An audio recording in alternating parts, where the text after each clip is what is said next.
Hello everyone, I'm Asia Pegista. On this occasion, I will discuss more deeply about focus group discussion, or what we usually know as FGD.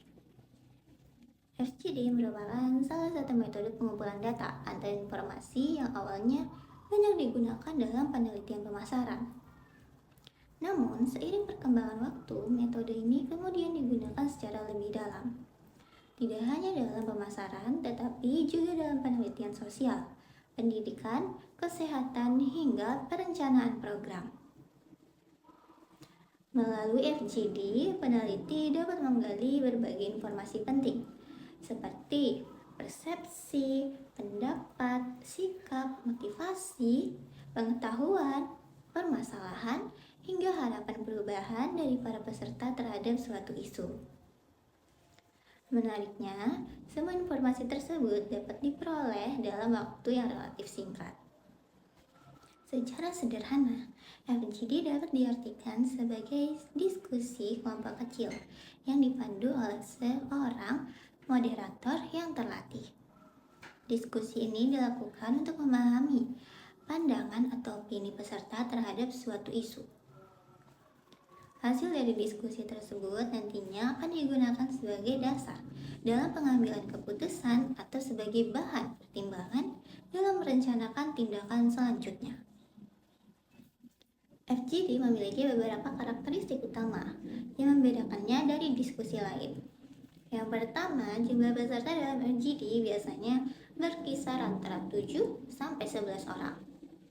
Jumlah ini dianggap ideal karena tidak terlalu sedikit sehingga kurang beragam dan tidak terlalu banyak sehingga sulit dikendalikan.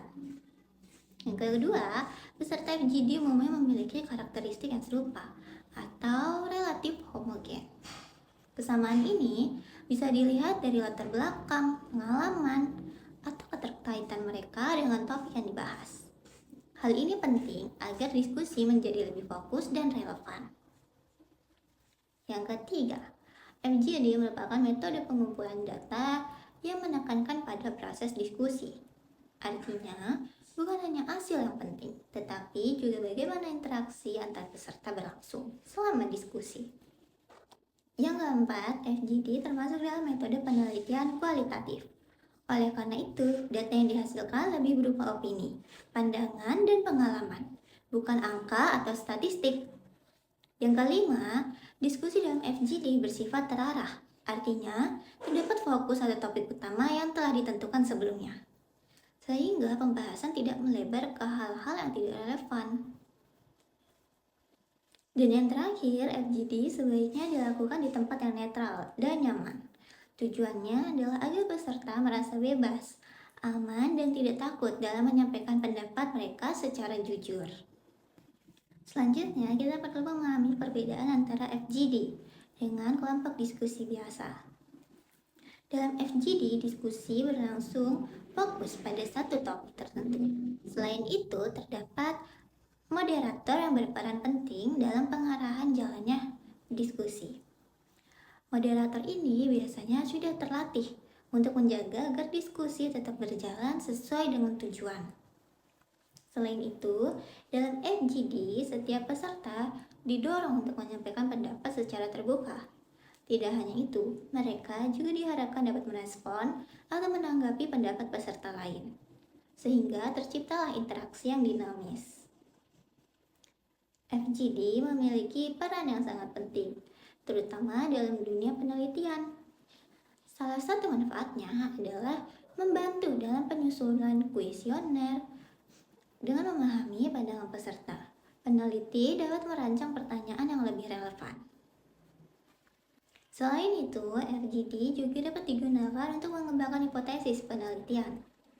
Pendapat dan pengamatan yang disampaikan peserta dapat menjadi dasar dalam merumuskan dugaan awal dalam penelitian. Tidak hanya itu, FGD juga berperan dalam mengumpulkan data kualitatif dalam berbagai tahapan, mulai dari perencanaan, pelaksanaan, monitoring, sampai dengan evaluasi suatu program. Secara umum, FGD memiliki beberapa kegunaan dasar. Yang pertama ialah untuk mengidentifikasi masalah. Yang kedua, untuk membantu proses perencanaan. Yang ketiga, untuk mendukung pelaksanaan program. Dan keempat, untuk melakukan evaluasi atau penilaian terhadap suatu kegiatan. Namun, kita juga perlu mengetahui kapan FGD sebaiknya digunakan. Metode ini sangat cocok digunakan ketika kita ingin memperkenalkan program atau layanan baru, ketika kita membutuhkan pemahaman yang lebih mendalam terhadap opini seseorang, atau ketika kita ingin mengajukan pertanyaan yang sulit dijawab melalui survei tertulis. Selain itu, FGD juga memiliki keterbatasan. Oleh karena itu, ada beberapa kondisi di mana FGD sebaiknya dihindari. Misalnya, ketika diskusi dapat menimbulkan harapan yang tidak bisa dipenuhi. Selain itu, jika peserta tidak merasa nyaman satu sama lain, maka hasil diskusi bisa menjadi tidak optimal. FGD juga tidak cocok digunakan jika topik yang dibahas tidak sesuai dengan peserta, atau jika penelitian membutuhkan data yang bersifat kuantitatif atau statistik. Dalam pelaksanaannya, FGD terdiri dari 3 tahap utama, yaitu sebelum diskusi, saat diskusi berlangsung, dan setelah diskusi. Pada tahap yang pertama, yaitu sebelum diskusi, ada beberapa hal yang perlu dipersiapkan. Di antaranya adalah meninjau kembali tujuan FGD, mempertimbangkan apakah metode ini sudah tepat, memilih moderator yang kompeten, serta menunjuk pencatat atau notulen. Selain itu, perlu ditentukan siapa saja yang akan diundang sebagai peserta. Apakah akan diberikan insentif, serta menentukan waktu dan tempat pelaksanaannya. Peneliti juga perlu menyusun daftar pertanyaan yang akan digunakan dalam diskusi nanti, merekrut para peserta, dan memastikan semua persiapan telah siap. Tahap yang kedua adalah saat diskusi sedang berlangsung. Pada tahap ini, moderator akan membuka diskusi dengan mengucapkan terima kasih kepada para peserta yang telah hadir. Kemudian, moderator menjelaskan tujuan dan alur diskusi, serta bagaimana peserta dapat berkontribusi. Selanjutnya, diskusi dimulai dengan pertanyaan pembuka yang ringan untuk mencairkan suasana.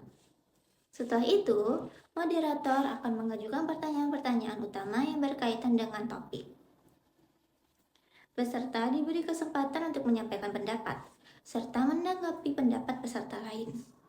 Setelah itu, pertanyaan selesai. Moderator akan memberikan kesempatan bagi peserta untuk menambahkan komentar. Di akhir diskusi, moderator akan menjelaskan langkah selanjutnya, serta menutup diskusi dengan ucapan terima kasih. Tahap terakhir adalah setelah diskusi.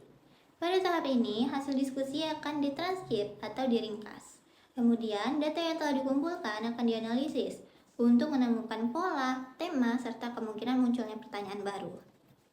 Hasil analisis tersebut kemudian dapat dibagikan kepada peserta dan digunakan sebagai dasar dalam penelitian atau pengambilan sebuah keputusan. FGD juga memiliki beberapa kelebihan. Di antaranya adalah mampu menghasilkan ide yang lebih beragam melalui interaksi kelompok, memicu munculnya gagasan baru dan tanggapan peserta lain, menciptakan suasana diskusi yang lebih menarik, membuat peserta merasa lebih aman dalam menyampaikan pendapat, serta menghasilkan respon yang spontan dan alami. Namun, di sisi lain, FGD juga memiliki beberapa kelemahan. Metode ini terkadang disalahgunakan untuk mendukung opini tertentu jika tidak dilakukan sesuai dengan prosedur. Selain itu, meskipun mudah dilakukan, hasil FGD cukup sulit untuk dianalisis. FGD memiliki keterbatasan dalam menggali informasi secara mendalam dari individu, serta sangat bergantung pada kemampuan fasilitator dalam memandu jalannya sebuah diskusi. Okay everyone, so that's my explanation about FGD. I hope my explanation can be understood by you guys. Thank you for watching my video and see you.